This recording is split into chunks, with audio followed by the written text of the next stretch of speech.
यहाँ पे तो थी. तो સ્ફેરિકલ મિરરમાં શું આવે ભાઈ? સ્ફેરિકલ મિરર શામાંથી બનેલો હોય તો આપણે કેવી રીતે વાત કરેલી કે એક સ્ફિયર હોય, આખો ગ્લાસ સ્ફિયર હોય.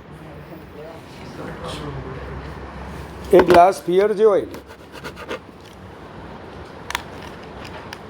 એની પર એમાંથી આ રીતે કટ કરવાનું.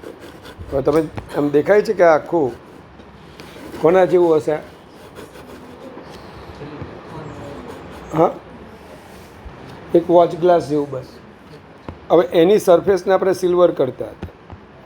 જો એની ઇન્ટરનલ સરફેસને જો સિલ્વર કરીએ, યશસ્વી, સિલ્વર મતલબ ચાંદીનો ધોળ કરે, બાર સાઈડ ક્યાં બાર સાઈડ આપણે સિલ્વર કોટિંગ કરવાનું, એટલે ઇન્ટરનલ સરફેસ એની કેવી બને? રિફ્લેક્ટેડ.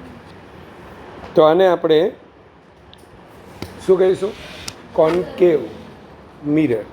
અને જો આઉટસાઇડની સરફેસને આપણે જો રાખેલી હોય તો કોન્વેક્સ મિરર. હા યાર, રેકોર્ડિંગ જ બાકી હતું, હમણાં ચાલુ કર્યું. 1/v, 1/f minus 1/u. અલા ભાઈ, સબ્જેક્ટ કોને બનાવવાનો? યુને. 1/u, 1/f, v minus f, va.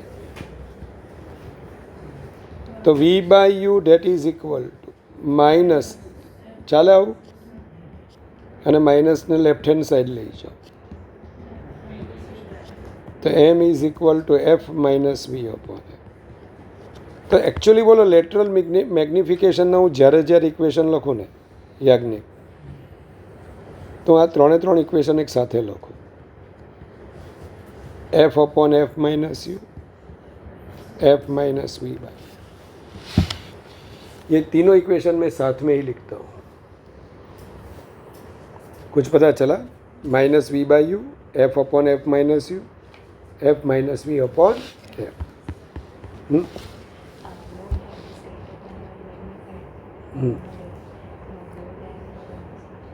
Mode એમ ને હું સમજાવું તમને બધા.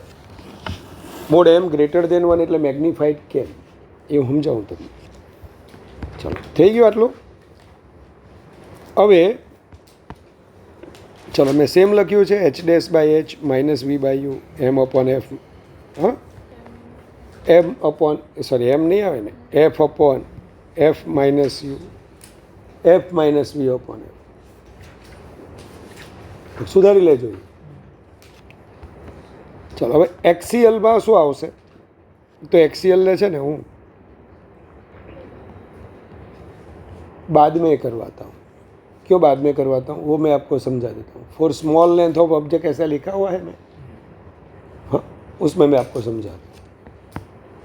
तीसरा, सुपरफिशियल मैग्निफिकेशन यानी क्षेत्रीय मोटाव. कोई लंबा या चौड़ा कुछ ऐसा, हाँ, ऑब्जेक्ट हो, उसको मिरर के सामने हमने रखा हुआ है. इसको कहाँ पे रखा हुआ है? मिरर के सामने. तो जितनी लेंथ में बढ़ोतरी होगी ना, जितने टाइम्स, उतने ही टाइम्स बोलो उसकी ब्रेथ भी बढ़ेगी. એટલે જેટલા ઘણો લંબાઈમાં વધારો થાય એટલા જ. अब एरिया ऑफ ऑब्जेक्ट क्या होगा? Length into breadth. चलो, WO इंटू HO. तो अब एरिया ऑफ इमेज क्या आएगा? WO dash HO dash. WO dash तो आपको पता ही है, H dash upon H that is equal to M लिखा ना, तो ये M टाइम्स H हो जाएगा. तो यहाँ पे मैं लिखूँगा M W M HO. तो क्या आ जाएगा? M square WO HO M square area of object. तो एरिया ऑफ इमेज क्या होगी? जितनी तने समझ पड़ी, समझ કે આ આપણને એક સ્ક્વેર આપેલો છે અથવા રેક્ટેંગલ આપેલો છે, લંબચોરસ. લેન્થ આની 1 સેન્ટીમીટર અને બ્રેથ આની કેટલી? 2 સેન્ટીમીટર. અને હવે મેગ્નિફિકેશન કેટલું થાય છે ખબર? 2. તો લેન્થ પણ હવે આનો એરિયા ઓફ ઓબ્જેક્ટ કેટલો આવશે? 2 × 1 2 સેન્ટીમીટર સ્ક્વેર. હવે આની નવી લેન્થ કેટલી થવાની? 2 ટાઈમ્સ થવાની, કારણ કે મેગ્નિફિકેશન 2 છે. तो नई लेंथ क्या आएगी? 4 सेंटीमीटर. और नई ब्रेथ क्या आएगी? 2 सेंटीमीटर. जितनी लेंथ बढ़ेगी उतनी ब्रेथ भी बढ़ेगी क्या नहीं? तो एरिया ऑफ इमेज क्या मिलेगा? 4 × 2 8 सेंटीमीटर स्क्वायर. तो मैं ऐसा लिख सकता हूँ 4 × 2 centimetre square 4 area of image. और 4 यानी क्या? m square. तो area of image that is equal to m square area of object. वो कम भी हो सकती है, ऐसे नहीं कि बढ़ती भी जाएगी, m पे डिपेंड करेगा. चलो હવે જે હું કહું છું ને જરાક શાંતિથી સાંભળજો.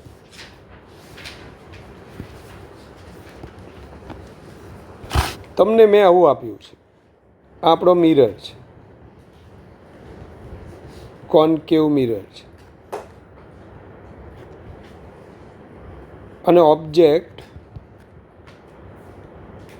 ઓ છે જે मोशનમાં છે.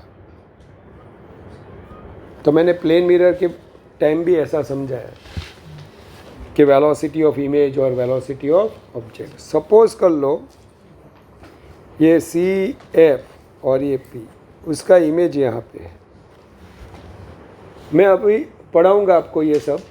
ये जैसे जैसे टूवर्ड्स मिरर शिफ्ट होगा ना, इमेज भी कुछ अपना पोजीशन चेंज करता जाएगा. खरा ऑब्जेक्टની પોઝિશન જેમ ચેન્જ થાય ને તેમ હાથે હાથે ઇમેજની પોઝિશન પણ હરસીની ચેન્જ થશે. तो ऑब्जेक्ट ने वेलोसिटी हो तो इमेज ने पण वेलोसिटी हो कि नहीं? तो मेरे को क्या फाइंड करना है? वेलोसिटी ऑफ इमेज फाइंड करनी. रिया ओ थी पी નું ડિસ્ટન્સ યુ છે. એટલે તને કોઈ એમ પૂછે ને કે વેલોસિટી ઓફ ઓબ્જેક્ટ એટલે શું, તો તારે એમ કહેવાનું du/dt. કેમ du/dt? ઓબ્જેક્ટ ડિસ્ટન્સ બદલાય તો જ આપણે એમ કહી શકીએ ને કે ઓબ્જેક્ટને વેલોસિટી છે. તો ઓબ્જેક્ટ ડિસ્ટન્સ બદલાય મતલબ du/dt. તો પછી ઇમેજની વેલોસિટી શું આવશે? dv/dt. क्योंकि u चेंज होगा तो v भी चेंज होगा. तो मेरे को अगर vi फाइंड करना है तो मैं क्या करूँगा? 1/v 1/u plus 1/v 1/a, ये वाला इक्वेशन लेता हूँ. या फिर आप 2/r भी ले सकते हो, आपकी मर्जी. यहाँ पे मैं लिखूँगा u inverse, v inverse, f inverse. अब हरी मैं क्या बोल रहा हूँ? d/dt कर लूँ मैं.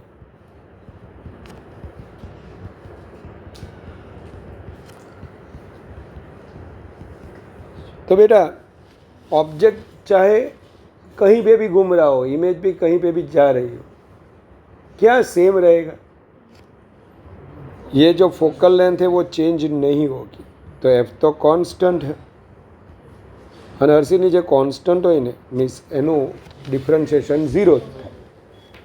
चलो आप -1 पावर आगे. अरे तारी, अब यहाँ पे आपको देखना है u हमारा वेरिएबल है, u આપણો ચલ છે, પણ ડિફરન્શિએશન તો ટીની રિસ્પેક્ટમાં છે. તો એક સ્ટેપ વધારે લખવાનું કે સર યુનું ડેરિવેટિવ યુની રિસ્પેક્ટમાં જ થાય. तो d/du ऑफ u इनवर्स, बाजू में हम क्या लिखेंगे? du/dt. जैसा ही तो तूने यहाँ पे du ऐड किया तो अंश में न्यूमरेटर में भी du हमें ऐड करना पड़ेगा ना. dt तो नीचे है, ऐसा हमने पढ़ा हुआ है. फिर यहाँ पे क्या आएगा? d/dv of v inverse dv/dt. सही है? સુધી ખબર પડે છે? ચાલો, તો -1 પાવર આગળ એક ઓછી ને du/dt એટલે vo, -1 આગળ શ્રીજા -2 dv/dt એટલે vi. આ યાદ જ રાખજો, આ બધા બહુ કામના ઇક્વેશન છે. चलो तो Yagnik minus V O upon U square V I upon V square V raise to -2 એટલે 1 upon V square V I upon V square minus V O upon U square रिया minus V square by U square we U આવું આવે। अब देखना m तो आपका minus we by you आया तो m स्क्वायर क्या आएगा तो minus M square V U तो V I is equal to minus M square V U. ये वाला इक्वेशन आप याद रखो। चलो एक एमसीक्यू ऐसा भी है आपके मॉड्यूल में जीएम वालों, ऐसे ही एक कॉनकेव मिरर है, उनको ऐसा बोला गया आर के टर्म्स में लिखा है, आर के टर्म्स में। आपने अभी पढ़ा f is equal m is equal to f minus u और एफ क्या आता है आर बाई टू। तो आर सही लिखा मैंने, उन लोगों को ऐसा एक एमसीक्यू मैंने भी लिखा हुआ है। अब एम क्या लिखोगे आप आर है ना r minus two u square we u. કંઈ યાદ આવ્યું ખરું? આવું છે કોઈ એમસીક્યુ?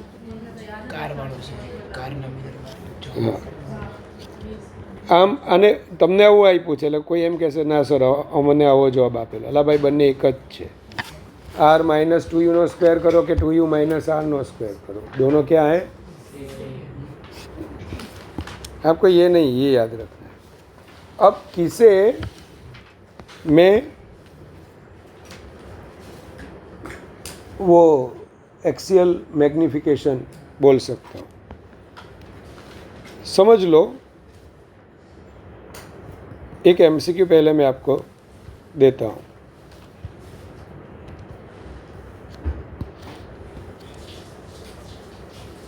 ऐसी बी लेंथ जितनी बी लंबाई में एकदम शॉर्ट ऑब्जेक्ट यहाँ पे रखा हुआ है। कैसे रखा हुआ है? एक एक्सिस पे ऐसे रखा हुआ है। आपको बोला जाएगा कि इसके इमेज की लेंथ क्या आएगी અને ઇમેજની લેન્થ શું આવે। એટલે તમારે છે ને આવો એક દાખલો આવે છે બરાબર કે ભાઈ આની મારે લેન્થ શોધવી। સપોઝ આ ડિસ્ટન્સ એમણે યુ આપેલું છે तो उसके इमेज की लेंथ क्या आएगी? तो पहले आपको क्या करना पड़ेगा, ये ए और बी, ए का इमेज कुछ ऐसे यहाँ पे मैं बना देता हूँ, फिर कैसे बनाते वो मैं आपको बताता हूँ। फिर बी का इमेज कुछ ऐसा बनेगा यहाँ पे, तो ये ए डैश और ये बी डैश। ऐसा करते हुए आपको ये जो लेंथ मिलेगी ना वो इमेज की लेंथ। लेकिन अगर ऐसा स्पेसिफाई किया है, क्योंकि नीट में तो ऐसा ही पूछा जाता है, JEE में भी ऐसा ही पूछा जाता है शॉर्ट, तो मैं क्या बोलूँगा पता है? वी आई। समझ लो, अब भूल जाओ, किसको भूल जाओ? वो जो ए बी है ना, ए बी शॉर्ट थिंग, छोटी सी चीज़, उसको भूल जाओ। आप ऐसा सोचो कि आप यहाँ से यहाँ पे गए तो कितना डिस्टेंस कवर किया? बी जितना। तो उसका जो इमेज होगा वो भी कुछ इधर से इधर आया होगा। अरे हके ना। अब छोटी चीज़ें हैं, जैसे ही ऐसा शब्द आए छोटा तो डिफ्रेंशिएशन पे जाने का। इसकी जो लेंथ है उसको मैं डी बोल देता हूँ, डी। मैंने यार U1 से मैं U2 पे गया, ऐसा भी बोल सकता हूँ। तो ये क्या आया हमारा D। अब रिया V I is equal to minus M square V O लिखा तुमने। वी आई को क्या बोलते हैं हम? D V by D T. और वी ओ को क्या बोलते हैं हम? D U by D T. अब डी टी को निकाल दे तो डी यू क्या हुआ है? पर्टिकुलरली डी यू क्या हुआ? डी यू क्या हुआ? दो ऑब्जेक्ट डिस्टन्स के बीच का डिस्टन्स, अला u1 અને u2 વચ્ચેનું distance. It's a length of short thing. ये छोटी सी जो चीज़ है उसकी लेंथ है कि नहीं? और dv क्या हुआ? dv क्या हुआ? उसके इमेज की लेंथ. तो जब कोई चीज़ एक्सिस पे पड़ी है, જ્યારે કોઈ વસ્તુ અક્ષ પર પડેલી હોય ભાઈ હરી, તો એની ઇમેજની લેન્થ અને એના ઓબ્જેક્ટની લેન્થના રેશિયોને એક્સિયલ મેગ્નિફિકેશન કહેવાય. જ્યારે કોઈ વસ્તુ એક્સિસને પરપેન્ડિક્યુલર હોય કે સર, તો ઓબ્જેક્ટની હાઇટ એચ ડેશ, સોરી ઇમેજની હાઇટ એચ ડેશ અને ઓબ્જેક્ટની હાઇટના રેશિયોને લેટરલ મેગ્નિફિકેશન કહેવાય. પણ જ્યારે કોઈ ઓબ્જેક્ટ આડો પડેલો હોય, અલા ભાઈ આડો પડેલો હોય મતલબ કે ऐसे पड़ा हुआ है, તો ઇમેજની લેન્થ અને ઓબ્જેક્ટની લેન્થના રેશિયોને ઇમેજની લેન્થ ડિવાઇडेड बाय ऑब्जेक्ट लेंथ ना रेशियो ने नहीं एक्सियल मैग्निफिकेशन के. और अगर ये छोटी सी चीज़ है तो dv बाई डी यू क्या आया? -m². आया कि नहीं? तो m axial that is equal to -m². अब मैंने क्या लिखा हुआ है यहाँ पे देख लो आप. हाँ, यहाँ पे मैंने वो मोड नहीं किया है, चलेगा? Length of object, length of image है ना, ये ऑब्जेक्ट की लेंथ है, ये इमेज की लेंथ है. तो m axial that is equal to minus minus लिखी लो ना, -m². मैं आ शू करेलू છે ખબર ને? -m². તો length of image that is equal to minus, એટલે એકચ્યુઅલી પેલું લેન્થ ગણવાનો હોય ને આપણે, તો લેન્થ હંમેશા કેવી આવે? પોઝિટિવ. એટલા માટે મેં અહીંયા આવું લખ્યું છે. તો મોડ લખી દેજો એટલે ચાલી જાય. हाँ, और ये किसके लिए सही है? For small length of object के लिए. और इसे बोला जाता है लॉन्जिट्यूडिनल या फिर एक्सियल मैग्निफिकेशन. हाँ बोल बोल. वो तो न वपराए, आ नहीं वापरवानो. हाँ, वो 6.37 वाला आंसर नहीं आएगा इससे, करना भी मत. वही बोल रही थी ना तू, 40 सेंटीमीटर 10 सेंटीमीटर वस्तु. हाँ, ये 10 सेंटीमीटर की चीज़ है और वो जो आर है वो 40 सेंटीमीटर, तो 10 अवॉइड नहीं कर सकते. लेकिन ये 3 बार पूछा गया क्वेश्चन है. कौन सा वाला? अभी जो मैंने पढ़ा है ना, वो टूकी वस्तु वाला. कहाँ जतू रही? ये जो मैंने पढ़ा है ना, इसमें ये बी लेंथ था. अब अगर ये मेरे को पूछा जाए, अब क्या पूछा जाए? कैसे? बी लंबाईनी एक टूंकी वस्तुने अंतर्गोળ અરીસાની મુખ્ય અક્ષ પર આડી મૂકેલી છે, તો તેના પ્રતિબિંબની લંબાઈ કેટલી? હા, ટૂંકી શબ્દ આપ્યું છે ઇંગ્લિશ વાળો, બરાબર. Short length object having short length b is lying on the axis, then find its क्या लेंथ ऑफ इमेज. तो मैं क्या करूँगा? dv is equal to -m². dv पहले तो dv बाई dt -m². वो भी मैं याद नहीं रखूँगा, मैं ऐसा याद रखूँगा यार.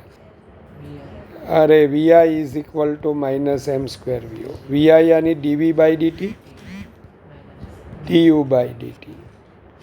du क्या लिखूँगा मैं? b. अरे अब डी यू ही क्या होगा, बी। जितना ये शिफ्ट हुआ वही तो बोलो ऑब्जेक्ट की लेंथ है, बी एम स्क्वायर। अब एम का कुछ भी आपको दिया गया होगा, वहाँ पे यू डिस्टेंस ऐसा दिया था, तो एम में क्या लिखूँगा, F upon F minus you square. उन्होंने आंसर ऐसा निकाला था, ये उसका आंसर था। अब इसकी गिनती में दिखाऊंगा ना तो आपको इतनी बड़ी सी गिनती आपको मिलेगी, ऐसा मत करना। चलो कई खबर पड़ी તમને? સારું, એને એમ નેગેટિવ નહીં આપે, તમને આપણે ઓપ્શન જોઈ લેવાના, એવું તમને આપે જ નહીં. લેન્થ પૂછે ને, લેન્થ કયું કયું એવું આપશે જ નહીં. તેને ઓપ્શનમાં શું કીધેલું છે, લેન્થ ઓફ ઇમેજ, તો એ એક પોઝિટિવ નંબર જ હોય. એટલે આપણામાં કોમન સેન્સ રાખવાની. આવા બે ઓપ્શન ક્યારે સાથે ન આપે, એક માઇનસ હોય ને એક પ્લસ હોય, એવા ઓપ્શન બે સાથે ક્યારે આપે નહીં. એ નહીં જ આપશે, ગેરંટી આપું. हाँ समझे? કારણ કે तो पूछे ना लेंथ ऑफ इमेज, तो इसका मतलब क्या, माइनस में तो हो नहीं सकती लेंथ. लेंथ कैसे हो सकती है, प्लस. हाँ 3 વખત આ પૂછાયેલો, વખત ગુજકેટમાં પૂછાય. આપણામાં હતો મોડ્યુલમાં, પણ સમય જતાં મોડ્યુલ નાના નાના થવા લાગ્યા અને કાળક્રમે આ બધું જતું રહ્યું આપણા મોડ્યુલમાં. તમારામાં હશે મારા ખ્યાલથી આ કોજવાળાને. હવે હા હા એવું ન હોય ને, તમને એવું આપી દીધેલું હોય, એવું મિનિમમ એવું નહીં આપે તને આંકડા. આ જ રકમ આપેલી હોય ફોર સ્મોલ લેન્થ, આ રકમ જ મેં લખી હતી, આ એનો આન્સર મેં લખ્યો. એમાં તને એમ ના આપે કે કેટલી મિનિમમ લેન્થ, સમજ્યા? હા કદાચ બહુ બુદ્ધિ હોય, 10 સેન્ટીમીટર આર આપેલું હોય અને પછી પેલી જે length of object be 1 millimetre હોય, તો પછી આપણે થોડી આપણે કોમન સેન્સ દોડાવવાની કે 1 મિલીમીટર 10 સેન્ટીમીટરની રિસ્પેક્ટમાં કેવી છે, ઓછી, તો ડાયરેક્ટ આપણે આ ઇક્વેશન લેવા. અધરવાઇઝ શું કરવાનું, તો એ દાખલો મેં લખ્યો છે આની અંદર. હા આપણે એમસીક્યુમાં મેં લખ્યો જ છે. ચાલો હવે આ ટેબલ ભાઈ 10th ના, वो पक्का है वो टेबल? हाँ હવે તારા પ્રશ્નનો જવાબ આવશે મિસ. चलो इमेज बनाता सीखिए. कि सर इसमें क्या होगा, ऐसा एक ऑब्जेक्ट होगा,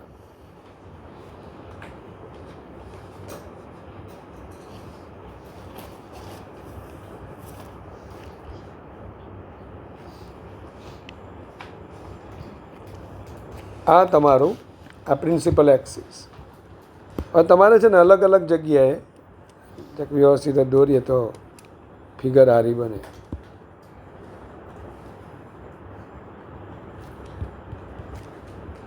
યશસ્વી, ત્યારે પહેલાં આનું શું તને ખબર હોય, સી એફ પી, सीपीનું मिड पॉइंट मध्य बिंदु एफ.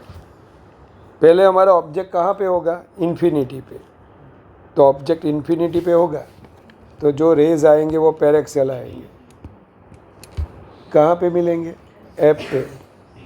और कैसा इमेज मिलेगा, हाँ real, inverted and highly diminished. Real, inverted, तो पहले तो position of object,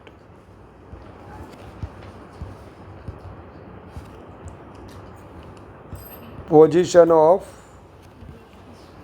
an image, और तीसरा आएगा लेटरल मैग्निफिकेशन. હવે આ જે ટેબલ 10માં નહોતું આવતું, હા એ નહીં આવતું ખાલી. ચલો ઓબ્જેક્ટ ઇઝ એટ ઇન્ફિનિટી, क्या આવતું લેટરલ मैग्निफिकेशन हो गया, નહોતું આવતું ને? હા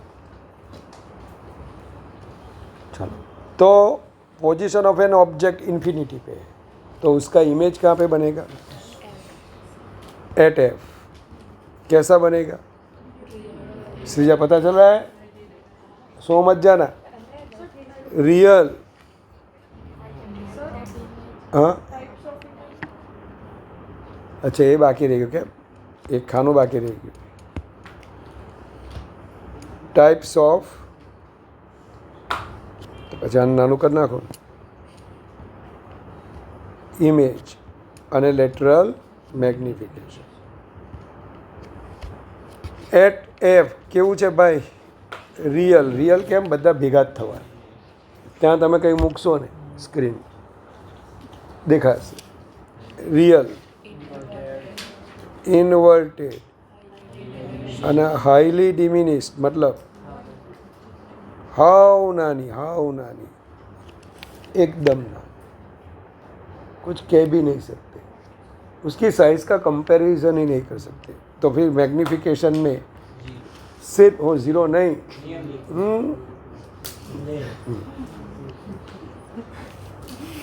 मैग्निफिकेशन આવું કરો. નો કોમેન્ટ્સ. સૂર્ય ને એના ઇમેજની આપણે કાં કરવા જવાનું કઠા નહીં જ પૂછે ને ગાંડા. બુદ્ધિશાળી બાળકો આવું શું પૂછે? બબૂચો કહે તો પૂછે. આપણે અમુકે પૂછેલું અમારી સ્કૂલમાં. હા, 30 ડિગ્રીના એંગલે સાઇન 30 ઇઝ એપ્રોક્સિમેટલી 30. એના બાપાનું કપાળ. અને પેલો પાછો મારી હાથે બાંધે. કોણ? બોર્ડવાળો પાછો મારી સાથે, બોર્ડનો છોકરો. કોઈકે રકમ જાતે જ બનાવી અને MCQ બનાવી. હવે પેલો મારી પાસે આવ્યો ડાઉટ માટે, એટલે મેં કીધું યાર આનો કોઈ ઓપ્શન આવે નહીં. પછી એ બીજા એક સાહેબ પાસે ગયો. એ સાહેબે આવું કરીને લાવી. સાહેબ જવાબ આવી જ જાય છે. તારો બાપો લાવ્યો સાઈન 30 એ 30 થોડું કહેવાય કે. હવે આવા જાતે ઘરની રકમ બનાવે. હા, તો એટલે પૂછે જ નહીં. હા નહીં, એ લગભગ ના એ તો નહીં આવે. 15માં નહીં આવે. 8-9 ડિગ્રી સુધીની હોય છે કંઈક.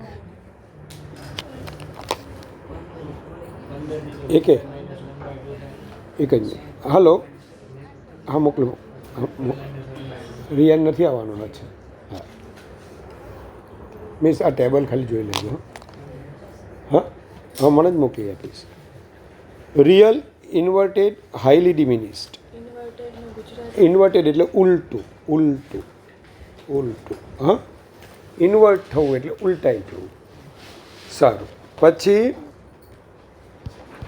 Far from C. Far from C, સીથી દૂર. ફાર એટલે દૂર, સીથી દૂર. તો હવે છે ને તમને આ તો બધી મેં હમણાં જ બતાવ્યું, ખબર છે? અલ્લાભાઈ લેટરલ મેગ્નિફિકેશન વખત. હવે મીન્સ તારા પ્રશ્નોના જવાબ આવશે. એક રે પેરેક્સિયલ એફમાંથી પાસ થાય. બીજું બોલો પીમાંથી, અથવા આમ રાખો યાર, આપણે આમ રાખ નહીં.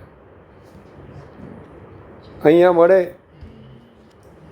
હરી H+10 centimetre, mister H' -7 centimetre. મારી મરજી. એટલી તો ખબર પડે જ ને કે આની કરતાં નાનું જ છે. ये छोटा ही बन रहा है, वो आपको पता ही चल रहा है. तो m क्या लिखोगे आप? H'/H क्या आएगा? -7. अच्छा, -0.7. -0.7 स्तुति कहाँ पे आता है पता है तेरे को? 0 और -1 के बीच में. वो जो लाइन है ना, लाइन, नंबर लाइन, उसमें -0.7 अगर मेरे को लिखना है तो किसके बीच में लिखूँगा? -1 और 0 के बीच में लिख सकता हूँ ना. हाँ, ये रेंज पूछी जाती है. वो बायोलॉजी वाला बोला कौन थला पेन रमाड़તું મૂકને. ચાલ, તો હવે અહીંયા મોડેમ મીન્સ મોડેમ એમ ડેશ કોણ लिखूँ? मोडेम आएगा 0.7. जसवंत 0.7 यानी 1 से कम. जो ऐसा दिखा रहा है कि एच डैश जो साइज ऑफ इमेज है ना वो ऑब्जेक्ट से छोटी है, उसे बोला जाता है डिमिनिस्ड. ડિમિનિસ્ડ એટલે નાનું. હા, એટલે હવે અહીંયા મારે ટેબલ ભરવું હોય તો શું ભરવું? બોલ ચાલ કે સર તું ગુજરાતીમાં જવાબ આપું, ઇંગ્લિશમાં લખો. ફાર ફ્રોમ સી હતું, હા, તો બિટવીન સી અને એફ આવ્યું. બિટવીન સી એન્ડ એફ કેવું આવ્યું? રિયલ, ઇન્વર્ટેડ અને ખાલી ડિમિનિસ્ડ એટલે કે ઉલટું. અને મેગ્નિફિકેશન માટે શું આવશે? -1 લેસ દેન એમ લેસ દેન સી. હા, પતા ચલા? તો મોડ એમ ક્યાં આएगा? Less than 1. ચાલો પછી આપણે સી પર મૂકીએ. સી પર હરી ઓબ્જેક્ટને મૂકતું સી પર તો ઇમેજ આવશે સી પર. H +10 તો H dash -10. H dash by H -1. અને ધારા આવું એક જ કરી શકે. જેમ M = +1 एक ही कर सकता है. कौन? Plane mirror. तो M = -1 यही कर सकता है अभी मिरर में. हाँ, तो M = आएगा -1. चलो तो एट सी आएगा. एट सी रियल કારણ કે ભેગા જ થવાના છે. ઇન્વર્ટેડ एंड सेम साइज्ड और इसका आएगा M-1 मोड M1. M का नेगेटिव आना है यानी इन्वर्टेड होना. इन्वर्टेड એટલે ઉલટું થવું. હવે રિયા between C and F, between C and F, between C and F,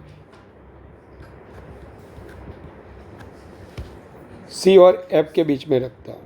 चलो अब कैसे ड्रॉ करोगे आप? पहला पैरेक्सियल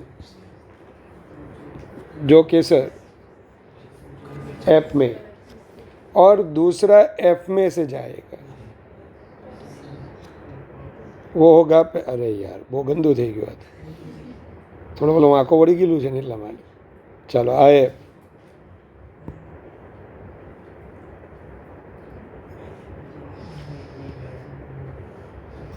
तो सी से दूर हम લઈ લેજો. હાલા ભાઈ બરાબર છે. એટલે આ તો બેન બધું થોડું કે ડાયમેન્શન લઈને કરેલું. હા, સીના આગળ જ છે તો સી પાછળ લખ્યો છે. જો તો ખરી તો.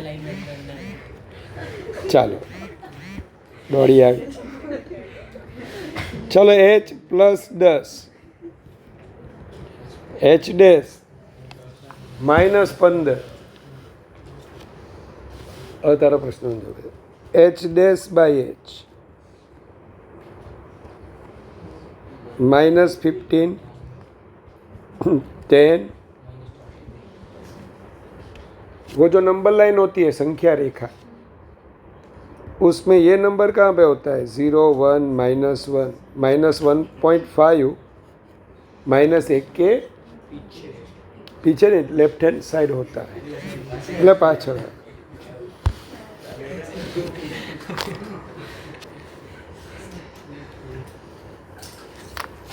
चलो -1.5 इज लेस देन -1 आएगा.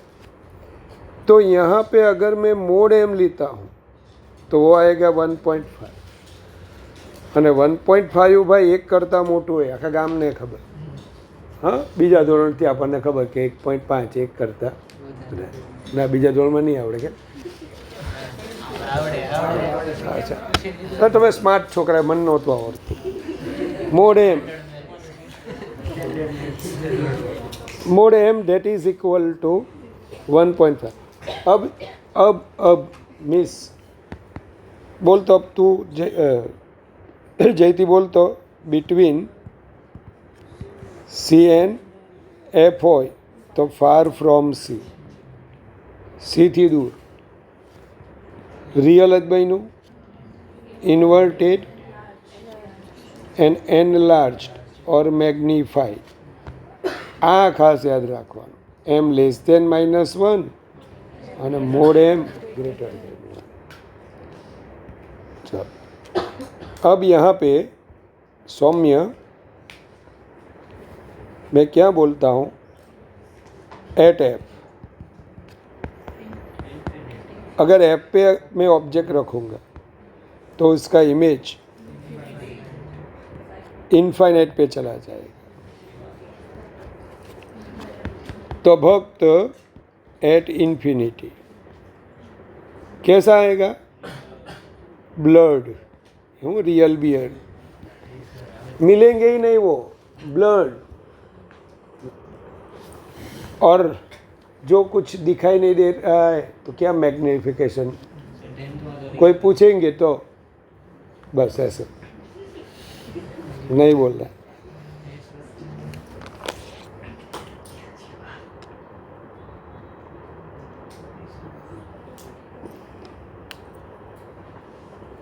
चलो तो between sorry F and P. चलो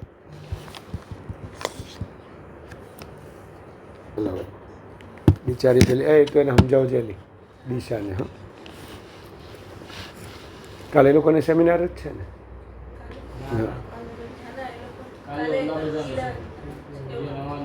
તમારે રજા નથી કાલે સ્કૂલમાં? બસ તો પડે તો મને ફોન કરજે દોસ્ત. હા એટલે ઉપાડ ભણાવતો હું તો થોડુંક એમ કહે લે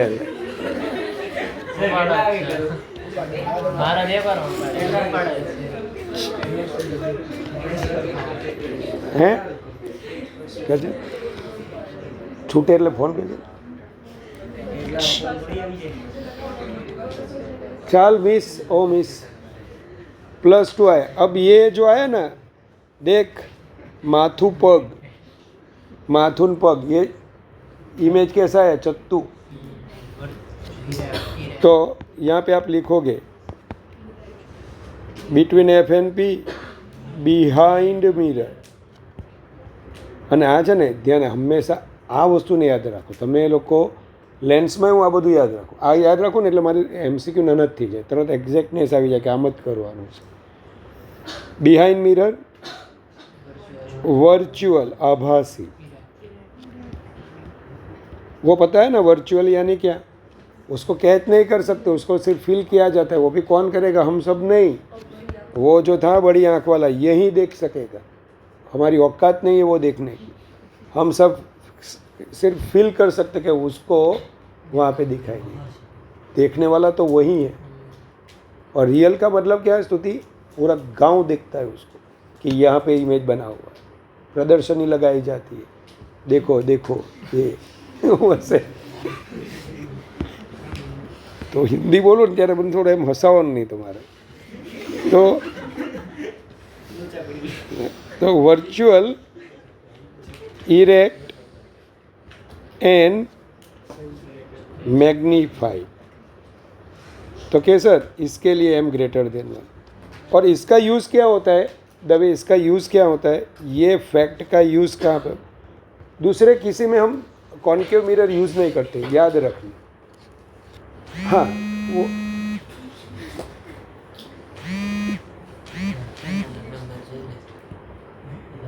नीचे आवेला है. तो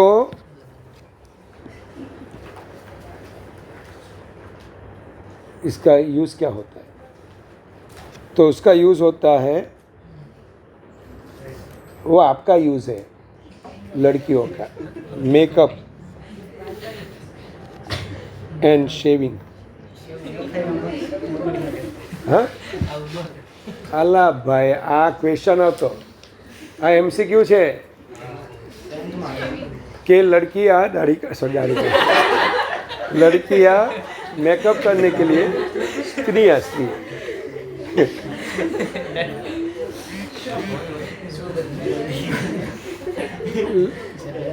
लड़कियां मेकअप करने के लिए और जेंट्स शेविंग करने के लिए कौन सा वाला मिरर यूज़ करते हैं? तो उसमें आएगा ये वाला मिरर, हाँ, कॉनकेव मिरर। और कैसे यूज़ करते हैं? कैसे यूज़ करते हैं? हाथे में नहीं, हम મને બોલવા દે ને મોટા, તારા જ ક્વેશ્ચન છે, આટા તારે જ મૂકી દે તું પછી। बड़ी सी रेडियस ऑफ कर्वेचर वाला, ये भी याद रखना। क्या? बड़ी सी रेडियस ऑफ कर्वेचर वाला, कि जिसका एफ बी सफिशियंट दूर हो, प्लस आर વધારે તો એફ પણ વધારે। અને પેલો ઓબ્જેક્ટ હોય ને, ઓબ્જેક્ટ દાઢી કરતો હોય કે મેકઅપ કરતો હોય, જે કરતું હોય, હા, તો એ ઇઝીલી એના ઇમેજને એનલાર્જ ફોર્મમાં અહીંયા જોઈ શકે। કે એકાદ બાલ રહી ગયો હોય તો ભાઈ આ નીકળી, અને એકાદ જગ્યાએ એમ મેકઅપ રહી ગયો હોય, એટલા માટે સમજ પડે તમને? તો આ છે તે અહીંયા એને જોઈ શકે દોરે બોલ। હવે ચાલ, ખબર પડી જાય એવું છે ભાઈ આ।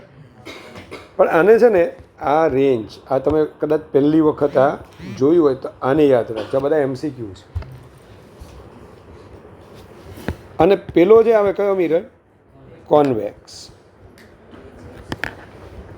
એટલે આવતો જે પીરિયડ છે ને, એમાં બધા મિરરની બધી તમારી એપ્લિકેશન એ પૂરી અને રિફ્રેક્શન એ ચાલે। ચાલો, કોન્વેક્સ મિરરમાં, હા,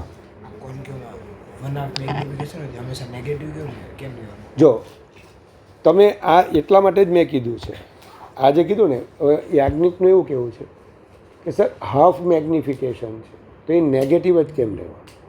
તો તને જે મળ્યું ને મોટા, હાફ મેગ્નિફિકેશન હાફ છે, તો મોડ એમ પણ લઈ શકે। ચાલો, હવે હાફ મેગ્નિફिकेशन એટલે કરતા નાનું, जो वर्चुअल होगा वर्चुअल, वो तो ग्रेटर देन 1 ही आएगा। वर्चुअल એટલે આભાસી, તો એક કરતાં મોટું છે। તો હાફ માટે તારું ઇમેજ કેવું હોવું જોઈએ? રિયલ જ હોવું છે। અને રિયલ હોય એટલે ઇન્વર્ટેડ હોય, અને ઇન્વર્ટેડ હોય એટલે લેસ દેન 0 હોય। ઇન્વર્ટેડ એટલે ઉલટું, ઉલટું હોય તો એ કેવું હોય? Less than 0। તો half magnification produce by concave mirror. Concave મિરરથી હાફ મોટવણી મળી તો એ ઓલવેઝ કેવી હશે? માઇનસ। પણ કોન્કેવ મિરરથી 2 મેગ્નિફિકેશન મળ્યું, હા સારું, m ઇઝ ઇક્વલ ટુ 2 મળ્યું। તો here there are 2 possibilities. It can be virtual, A virtual હોઈ શકે, or it can be real. અને તેથી એક MCQ બનેલું છે કે કોન્કેવ મિરરની સામે એક ઓબ્જેક્ટને મૂકતા એના ઇમેજની સાઇઝ ડબલ મળે। તો આ બે ઓબ્જેક્ટ ડિસ્ટન્સ વચ્ચેનું ડિસ્ટન્સ કેટલું? બે ઓબ્જેક્ટ ડિસ્ટન્સ વચ્ચેનો રેશિયો કેટલો? અથવા બે ઓબ્જેક્ટની પોઝિશન છે એ વચ્ચેનું ડિસ્ટન્સ કેટલું? તો ક્યારે બનશે? તો હું તરત કહી દઉં કયો મિરર છે। અને 2 मैग्निफिकेशन जो है धारा, 2 मैग्निफिकेशन अगर मेरे को चाहिए तो मैं कहाँ पे रखूँगा? Between C and F। तो ये भी बड़ा वाला इमेज बनेगा, लेकिन इन्वर्टेड बनेगा। और F और P के बीच में रखूँगा तो भी बोलो बड़ा वाला मिरर इमेज बनेगा, हाँ, लेकिन वो चत्तू मळे और ये इन्वर्टेड मळे। आ बंने केस में तो आ बे पोजिशन वच्चेनुं दबे डिस्टन्स केटલું, એટલા માટે મેં ભણાવ્યું।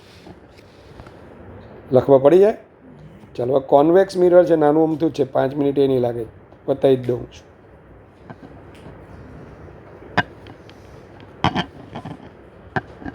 તો તમારે પહેલાં પહેલું તો ઓબ્જેક્ટ ડિસ્ટન્સ ઇન્ફિનિટી। તો ઇન્ફિનિટીથી જે આવે ને ભાઈ, એ બધા રિફ્લેક્ટ થઈને લોકોને શું લાગે? ક્યાંથી આવતા દેખાય?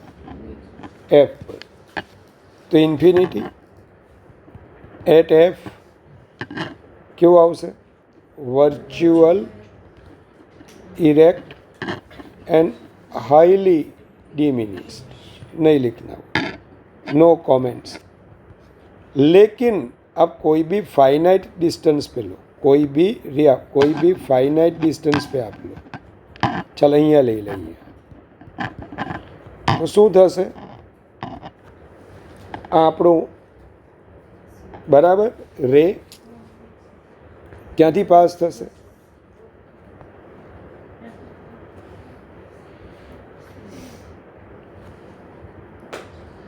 ચાલો તો આ આપણું સી ખબર ને, તો પેલું પેરેક્સેલ લઈએ તો લોકોને ક્યાંથી રિફ્લેક્ટ થતું દેખાય?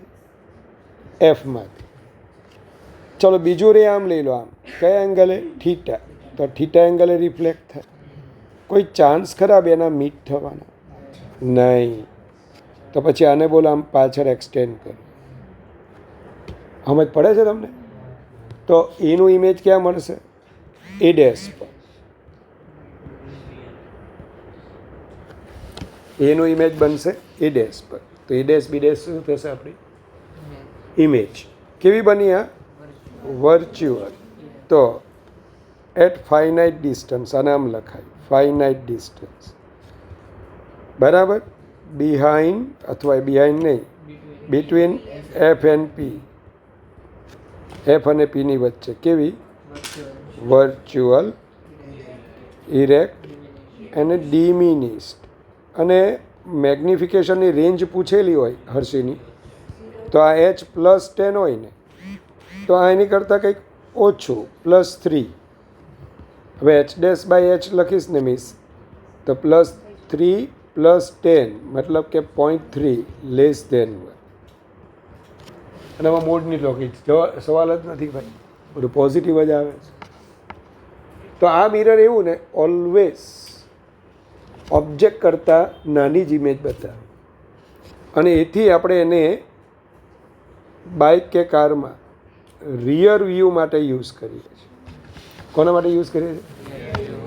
અને તેમાં લખેલું જ હોય કે objects are in mirror are closer than they appear.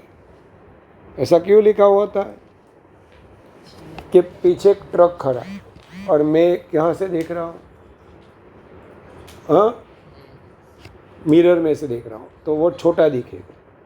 छोटा कब दिखता है? ऐसे मैं मुड़ के देखता हूँ, छोटा ट्रक कब दिखता है? दूर हो तो. अब मिरर में मैंने ट्रक को देखा, छोटा देखा, तो मेरा जो अनुभव होता है, एक्सपीरियंस, वो मेरे को छोटा यानी क्या? दूर. छोटा यानी क्या? दूर. तो मैं ऐसा सोचूंगा कि भाई ट्रक तो काफ़ी दूर है और मैं ऐसे जा रहा हूँ, कहाँ पे? हाईवे पे. ट्रक बराबर बाजू में है, मेरे को तो वो छोटा दिखा. फिर जैसे ही वो मेरे को ओवरटेक कर रहा था, मैं ऐसे ओवरटेक करने को गया, टकरा गए. पता है ऐसा हो सकता है. तो उसमें ऐसा लिखना ही पड़ता है उन लोगों को. तो नहीं लिखते, पहले तो लिखना कंपलसरी था. Objects are in the mirror are closer. जो दिख रहा है वो छोटा दिख रहा है, तो गलती मत करना कि वो दूर है, वो आपके करीब है. Are closer than they appear. तो इसको रियर व्यू के लिए हम यूज़ करते हैं.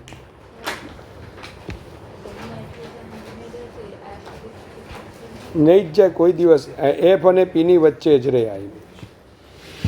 ઇન્ફિનિટી પર હોય તો ક્યાં હોય? એફ પર. અને એકદમ અડી જાય ને તો પી પાસે આવે. ચાલો તમારી